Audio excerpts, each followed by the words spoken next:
નમસ્કાર, mid day ન્યૂઝમાં હું અર્પિતા પંડ્યા આપનું સ્વાગત કરું છું। સૌપ્રથમ જોઈએ અત્યારના મુખ્ય સમાચાર।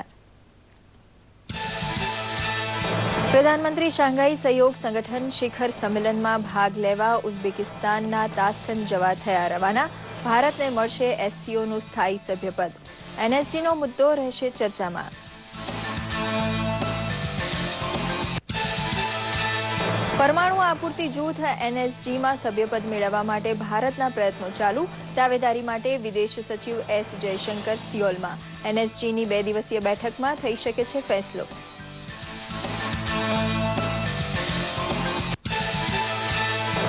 મહેસાણામાં યોજાયેલી પ્રદેશ ભાજપા કારોબારીની બેઠકનો આજે બીજો દિવસ। બલિદાન દિવસ નિમિત્તે ડોક્ટર શ્યામા પ્રસાદ મુખર્જીને અપાઈ શ્રદ્ધાંજલિ।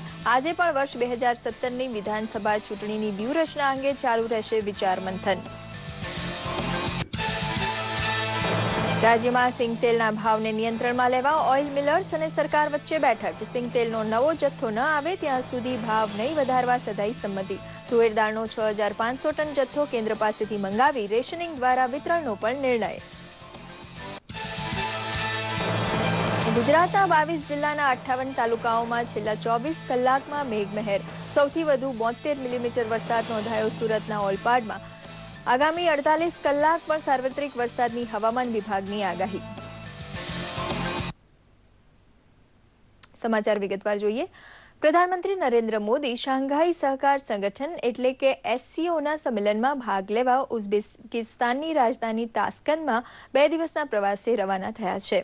પ્રવાસ શરૂ કરતા અગાઉ પ્રધાનમંત્રીએ ટ્વીટ કરીને કહ્યું હતું કે શાંઘાઈ સહકાર સંગઠનનું સભ્ય બનવું ભારત માટે ગર્વની બાબત છે। ભારતને આ સંગઠન મારફતે આર્થિક સહકાર ક્ષેત્રે અસરકારક પરિણામોની આશા છે। ભારત મધ્ય એશિયા સાથેના સંબંધોને ઘણું મહત્વ આપે છે। વિદેશ મંત્રાલયના સચિવ સુજાતા મહેતાએ જણાવ્યું હતું કે ભારત આ સંમેલન દરમિયાન સંગઠનમાં સામેલ થવાની પ્રક્રિયા શરૂ કરવા માંગે છે। આ એક એવું સંગઠન છે જે સુરક્ષા, વેપાર, પરિવહન અને સંસ્કૃતિના ક્ષેત્રે તેમજ આતંકવાદ સાથેની લડાઈમાં પાડોશી દેશોને એક મંચ પર લાવે છે। સંમેલન દરમિયાન ભારતને આ સંગઠનમાં સામેલ કરવા અંગેના 30 જેટલા દસ્તાવેજો પર હસ્તાક્ષર થશે। પ્રધાનમંત્રી નરેન્દ્ર મોદી આજે ઉઝબેકિસ્તાનના પ્રમુખ ઇસ્લામ કારીમોવને પણ મળશે। ન્યુક્લિયર સપ્લાયર ગ્રુપ એટલે કે એનએસજીનું સભ્ય બનવા ભારત સક્રિય પ્રયત્નો કરી રહ્યું છે। સભ્યપદ મળે તો ભારત 48 દેશોના એલિટ ગ્રુપમાં સામેલ થઈ જશે। આ જૂથનો હેતુ પરમાણુ શસ્ત્રોના પ્રસારને અટકાવવાનો અને પારસ્પરિક સહકારથી પરમાણુ ઉર્જાનું ઉત્પાદન કરવાનો છે। દક્ષિણ કોરિયાની રાજધાની સિયોલમાં આજથી શરૂ થતા સંમેલનમાં વિદેશ સચિવ એસ જયશંકર પણ ભાગ લઈ રહ્યા છે। પ્રધાનમંત્રી નરેન્દ્ર મોદીની તાજેતરની અમેરિકા યાત્રા દરમિયાન અમેરિકી પ્રમુખ ઓબામાએ એનએસજીના સભ્યપદ માટે ભારતને ટેકો જાહેર કર્યો હતો। ઉલ્લેખનીય છે કે એનએસજીમાં ભારતના પ્રવેશ અંગે ચીનની આનાકાની વચ્ચે અમેરિકાએ અન્ય દેશોને ભારતનો પક્ષ મજબૂત કરવાની અપીલ કરી છે। ભારતને એનએસજીમાં સામેલ થવા અંગે અમેરિકા, સ્વિટ્ઝરલેન્ડ, મેક્સિકો અને બ્રિટનનું સમર્થન મળેલું છે, જેમાં હવે ફ્રાન્સનો ઉમેરો થયો છે। નાણામંત્રી અરુણ જેટલી આજે ચીનના 5 દિવસીય સત્તાવાર પ્રવાસે રવાના થયા છે। પ્રવાસ દરમિયાન તેઓ $100 અબજ એશિયા ઇન્ફ્રાસ્ટ્રક્ચર ઇન્વેસ્ટમેન્ટ બેંકના બોર્ડ ઓફ ગવર્નન્સની 25 અને 26 જૂને મળનારી વાર્ષિક બેઠકમાં ભાગ લેશે। ઉલ્લેખનીય છે કે એશિયામાં માળખાકીય ક્ષેત્રે રોકાણ વધારવા બ્રાઝિલ, રશિયા, ભારત, ચીન અને દક્ષિણ આફ્રિકાના સંગઠન બ્રિક્સે આ બેંકની સ્થાપના કરી છે। આ ઉપરાંત તેઓ ચીનના રોકાણકારો અને બેન્કરો સાથે રોકાણ મુદ્દે ચર્ચા કરશે। અરુણ જેટલી ચીનના નાણામંત્રી લૌ જીવેઇસ સાથે 27મી જૂને બેઠક કરશે અને 8મી ભારત ચીન નાણાકીય ચર્ચામાં પણ ભાગ લેશે। બ્રિટન આજે તેની સૌથી કપરી પરીક્ષા આપી રહ્યું છે। બ્રિટનની સાથે 28 દેશના સમૂહ યુરોપીય સંઘ માટે પણ આજનો દિવસ ઐતિહાસિક સાબિત થશે। EU એટલે કે યુરોપીય સંઘમાં રહેવું કે બહાર નીકળી જવું તે અંગે આજે બ્રિટનમાં 4.5 કરોડ મતદારોનો જનમત સંગ્રહ થઈ રહ્યો છે અને મતદાન આજે મોડી રાત સુધી ચાલશે। ભારતીય સમય મુજબ પરિણામ આવતીકાલે જાહેર થાય તેવી શક્યતા છે। મતદાનના એક દિવસ પહેલા સુધી બ્રેક્ઝિટ એટલે કે બ્રિટનનું EUમાંથી બહાર જવું અને બ્રીમેન એટલે કે બ્રિટનનું EUમાં યથાવત રહેવા મુદ્દે પક્ષના નેતાઓ મતદારોને સહમત કરવા મથી રહ્યા હતા। બ્રિટિશ પ્રધાનમંત્રી ગૃહમંત્રી ડેવિડ કેમરૂને લોકોને ઈયુમાં રહેવાની તરફેણમાં મતદાન કરવાની અપીલ કરી છે. ઉલ્લેખનીય છે કે બ્રેક્ઝિટની અસરો આંતરરાષ્ટ્રીય સ્તરે બજારો પર પડવાની શક્યતાને જોતા ભારતીય રિઝર્વ બેંક પણ સ્થિતિ પર ચાંપતી નજર રાખી રહી છે. ગઈકાલથી મહેસાણા ખાતે યોજાયેલ પ્રદેશ ભાજપની પ્રદેશ કારોબારી બેઠકનો આજે બીજો દિવસ છે.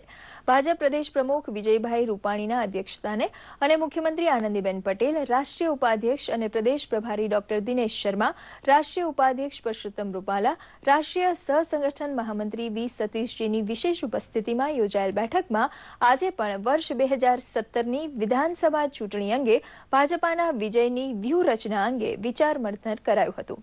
આજે બલિદાન દિવસ નિમિત્તે ડોક્ટર શ્યામા પ્રસાદ મુખર્જીને શ્રદ્ધાસુમન અર્પણ કરવામાં આવ્યા હતા તથા તાજેતરમાં ચૂંટાયેલ રાજ્યસભાના સાંસદ પરસોત્તમ રૂપાલા તથા તલાલાના ધારાસભ્ય ગોવિંદભાઈ પરમાર તથા અન્ય હોદ્દેદારોનું સન્માન કરાયું હતું.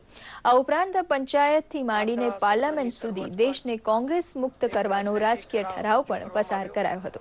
જે મારા દ્વારા રજૂ કરવામાં આવ્યો, આ ઠરાવ અમારી કારોબારી આખા ગુજરાત રાજ્યને, નાગરિકોને, મતદારોને, યુવાનોને એવું સૂચવે છે કે વહેલામાં વહેલી તકે ગુજરાતને અને દેશને કોંગ્રેસ મુક્ત બનાવવો જોઈએ. રાજ્યમાં સિંગતેલના ભાવ નિયંત્રણમાં રહે એ માટે ગાંધીનગર ખાતે નાગરિક પુરવઠા મંત્રી ભૂપેન્દ્રસિંહ ચુડાસમા અને ઓઇલ મિલર્સ વચ્ચે એક બેઠક યોજાઈ હતી. બેઠકમાં વર્તમાન સ્થિતિ અંગે ચર્ચા વિચારણા કરાયા બાદ સિંગતેલનો નવો જથ્થો ન આવે ત્યાં સુધી ભાવ પ્રતિ ડબ્બે ₹2125 પર રાખવા સંમતિ સધાઈ હતી. આ ઉપરાંત તુવેર દાળનો 6500 ટન જથ્થો કેન્દ્ર પાસેથી મંગાવી રેશનિંગ દ્વારા વિતરણ કરવાનો સરકારે નિર્ણય કર્યો હોવાનું પણ શ્રી ચુડાસમાએ જણાવ્યું હતું. ગયા વખતે વરસાદ ઓછો પડ્યો, ઉત્પાદન ઓછું થયું, એના પરિણામે બજારમાં પુરવઠો ઘણો ઓછો હતો. દિન બદિન આ ભાવો વધતા હતા, એની ચિંતા રાજ્ય સરકારે કરી છે અને આગામી 3 મહિના નવી સિઝન શરૂ થાય ત્યાં સુધી ભાવ વધારો ન કરવા ઓઇલ મિલરો સહમત થયા છે. સમગ્ર રાજ્યમાં આગામી 48 કલાકમાં સાર્વત્રિક વરસાદ થવાની હવામાન ખાતાની આગાહી વચ્ચે આજે નવસારી જિલ્લામાં મેઘરાજાની પધરામણી થઈ છે. આજે સવારથી સમગ્ર જિલ્લામાં ધીમી ધારે કાચું સોનું વરસી રહ્યું છે. તેના કારણે ધરતીપુત્રોમાં આનંદની લહેર પ્રસરી ગઈ છે. બીજી બાજુ છેલ્લા 24 કલાક દરમિયાન રાજ્યના 22 જિલ્લાઓના 58 તાલુકામાં નોંધપાત્ર વરસાદ થયો છે, જેમાં સૌથી વધુ 72 મિલીમીટર વરસાદ સુરતના ઓલપાડમાં થયો છે. સૌરાષ્ટ્રના સુરેન્દ્રનગર જિલ્લામાં પણ વરસાદની મહેર જોવા મળી રહી છે. આ જિલ્લાના મૂળી તાલુકામાં 52 મિલીમીટર વરસાદ થયો છે, જ્યારે અમરેલીના ધારીમાં 36 મિલીમીટર, અરવલ્લીના મોડાસામાં 35, માલપુરમાં 22, ગાંધીનગરના માણસામાં 33, રાજકોટના પડધરીમાં 33, ભાવનગરના વલ્લભીપુરમાં 28, સાબરકાંઠાના હિંમતનગરમાં 28, પ્રાંતિજમાં 24, ખેડાના નડિયાદમાં 27 મિલીમીટર વરસાદ નોંધાયો હતો. બીજી બાજુ દાહોદ જિલ્લાના દાહોદ તાલુકામાં 25, જ્યારે ધાનપુરમાં 21 મિલીમીટર, જૂનાગઢના વંથલીમાં 22, પાટણ જિલ્લાના સિદ્ધપુરમાં અને હારીજમાં 10 મિલીમીટર વરસાદ નોંધાયો હતો. રાજ્ય સરકાર દ્વારા શરૂ કરવામાં આવેલી ઉજાલા યોજનાને સમગ્ર રાજ્યમાં સારો પ્રતિસાદ મળી રહ્યો છે. દક્ષિણ ગુજરાતમાં લોકોએ એલઈડી બલ્બ લેવા માટે લાંબી કતાર લગાવી હતી. જોઈએ એક રિપોર્ટ. રાજ્યમાં શરૂ કરાયેલ ઉજાલા યોજના ટૂંક સમયમાં જ સફળતાને આંબવા લાગી છે. સુરતમાં ઓછી કિંમતે રાજ્ય દ્વારા ઉપલબ્ધ કરાવવામાં આવતા એલઈડી બલ્બની લોકો મોટા પાયે ખરીદી કરી રહ્યા છે. આ બલ્બની 3 વર્ષની રિપ્લેસમેન્ટ વોરંટી આપવામાં આવે છે અને પ્રતિ બલ્બ પર વાર્ષિક ₹336ની બચત કરી શકાય છે, જેથી ગરીબ અને મધ્યમ વર્ગના લોકો માટે આ યોજના ખૂબ જ ફાયદાકારક છે. 10 લેમ્પ લીધા ₹800 અને બજાર કિંમત છે એની ₹300 એક લેમ્પની, અહીંયા ₹80 આપે છે અને ઉજાલામાં પણ આપને રાહત છે. જે બહાર બિલ આવે એની કરતાં અહીંયા પણ સસ્તું બિલ આવે. દક્ષિણ ગુજરાત વીજ કંપની લિમિટેડ દ્વારા સુરત સહિત સમગ્ર દક્ષિણ ગુજરાતના 121 સેન્ટરો પરથી રોજ સરેરાશ 75,000 LED બલ્બનું વિતરણ કરવામાં આવે છે, જ્યાં લોકોને 80 થી 85 રૂપિયામાં 9 વોટનો બલ્બ પ્રતિ કુટુંબ 10 લેખે મળી રહે છે અને ઇન્ડસ્ટ્રીયલ અને કોમર્શિયલ સહિત અન્ય ગ્રાહકોને આ બલ્બ 90 રૂપિયાના ભાવે મળે છે. દરેક પેટા વિભાગીય કચેરી ઉપર કેનોપી લગાડવામાં આવેલી છે. ત્યાં આગળ ફૂલ પ્રમાણમાં સ્ટોક રાખવામાં આવેલો છે અને ત્યાં આગળ તમને 80 રૂપિયામાં 85 રૂપિયામાં બલ્બ મળશે. રેસિડેન્શિયલના કન્ઝ્યુમરો જે છે 10 રૂપિયા 10 આપને 10 બલ્બથી વધારે બલ્બ જોઈતા હોય તે બી મળશે, પણ એ બલ્બ 90 રૂપિયામાં મળશે.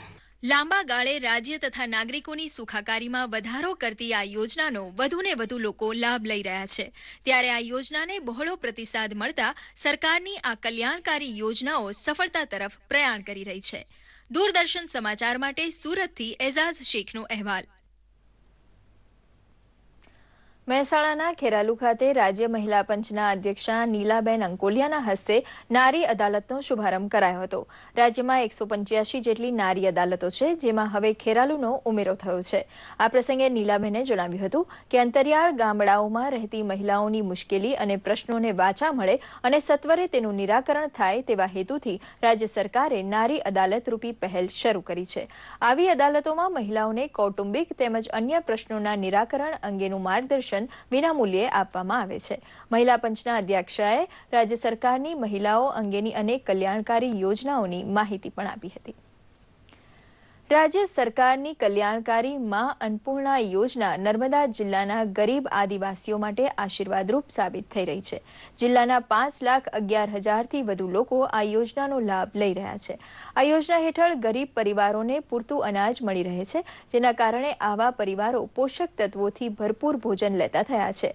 સરકાર અન્ન સુરક્ષા કાયદા હેઠળ અંત્યોદય યોજનાના કુટુંબો તથા અગ્રતા ધરાવતા કુલ 90,000 જેટલા કાર્ડ ધારકો અને તેમના પરિવારોને માં અન્નપૂર્ણા યોજનાનો લાભ મળે છે, જેમાં 4 રૂપિયા કિલોના ભાવે 5 કિલો ચોખા અને 2 રૂપિયા કિલોના ભાવે 30 કિલો ઘઉં આપવામાં આવે છે. ઉલ્લેખનીય છે કે 6 એપ્રિલથી રાજ્યભરમાં અમલી બનેલી આ ગરીબલક્ષી યોજના અંતર્ગત ગરીબોને પૂરતું અનાજ આપી શકાય તે માટે રાજપીપળા ખાતેના ગોડાઉનમાં 566 મેટ્રિક ટનથી પણ વધુ અનાજનો જથ્થો ઉપલબ્ધ બનાવાયો છે. તાલુકામાં આદિવાસી વિસ્તાર આવેલો છે. આદિવાસી પ્રજાને ઘઉં ચોખા પૂરતા પ્રમાણમાં ફાળવણી કરવામાં આવે છે અને તમામ કાર્ડધારકોને આશીર્વાદ સમાન આ યોજના છે. એએવાય લાભાર્થીઓને 30 કિલો ઘઉં કુટુંબ દીઠ અને 5 કિલો ચોખા કુટુંબ દીઠ મળે છે. જ્યારે આપણે જોઈએ તો એપીએલ કે જે પ્રાયોરિટી લિસ્ટમાં આવેલા છે એ લાભાર્થીઓને જનસંખ્યા મુજબ એટલે કે વ્યક્તિ દીઠ એને 1.25 કિલો ઘઉંનો જથ્થો અને તે સામે 0.5 કિલો ચોખાનો જથ્થો એમ કુલ 5 કિલો અનાજ વ્યક્તિ દીઠ મળે છે. રેલવેના નિયમોમાં ફેરફાર થયાના સમાચારો સોશિયલ મીડિયામાં ફરતા થયા હતા. આ સમાચારોને રેલવેએ ભ્રામક અને પાયાવિહોણા ગણાવ્યા છે. વોટ્સએપ અથવા અન્ય સોશિયલ મીડિયા મારફતે ફરતા થયેલા સમાચારમાં એવી અફવા ફેલાવાઈ હતી કે ભારતીય રેલવે 1 જુલાઈથી નવા કરવેરા સાથે નવી સુવિધા આપવા જઈ રહ્યું છે. ભારતીય રેલવેના સત્તાવાર સૂત્રોના જણાવ્યા મુજબ રેલવેના પ્રવાસીઓને ચિંતામાં નાખનારા આ સમાચારમાં જરા પણ તથ્ય નથી. ભારતની ટોચની બોક્સર MC મેરીકોમને રિયો ઓલિમ્પિકમાં વાઇલ્ડ કાર્ડ એન્ટ્રી મળી શકી નથી, જેના કારણે હવે તે રમતોના આંતરરાષ્ટ્રીય મહાકુંભમાં ભારતનું પ્રતિનિધિત્વ કરી શકશે નહીં. AIBAના ચેરમેન કિશન નારીસિંહે આ નિર્ણયની જાણ કરી હતી. મેરીકોમને ઓલિમ્પિકમાં પ્રવેશ આપવાના છેલ્લા પ્રયત્ન રૂપે ભારતીય ઓલિમ્પિક સંગઠને વાઇલ્ડ કાર્ડ એન્ટ્રીની વિનંતી કરી હતી. ઓલિમ્પિકમાં ભાગ લેવા નહીં મળે તેવું હવે નક્કી થઈ ગયા બાદ મેરીકોમે કહ્યું હતું કે આ સ્થિતિ તેના માટે ઘણી આઘાતજનક છે, પણ નિર્ણય સ્વીકારવા સિવાય કોઈ વિકલ્પ નથી. ક્રિકેટ ઝિમ્બાબ્વેના હરારે સ્ટેડિયમમાં રમાયેલ ભારત ઝિમ્બાબ્વે T20 સિરીઝની ત્રીજી અને અંતિમ મેચમાં ભારતનો રસાકસીભરી રમત બાદ 3 રને વિજય થતા ભારતે આ T20 શ્રેણી 2-1થી જીતી લીધી છે. જોકે ઝિમ્બાબ્વે આક્રમક રમત રમી રનનું લક્ષ્યાંક આંબાની નજીક પહોંચતા રમત રોમાંચક બની હતી. ઝિમ્બાબ્વેને વિજયલક્ષ્ય આંબામાં 4 રન ખૂટતા હતા ત્યારે છેલ્લા બોલે તેની વિકેટ પડતા તેની હાર થવા પામી હતી. યજમાન ટીમ 6 વિકેટ ગુમાવી 135 રન કરી શકી હતી. આ અગાઉ ઝિમ્બાબ્વે ટોસ જીતીને બોલિંગ પસંદ કરતા ભારતે ઝિમ્બાબ્વેને જીત માટે 139 રનનું લક્ષ્યાંક આપ્યું હતું. તો આ સાથે મિડ ડે ન્યૂઝ અહીં સમાપ્ત કરીએ છીએ. નમસ્કાર.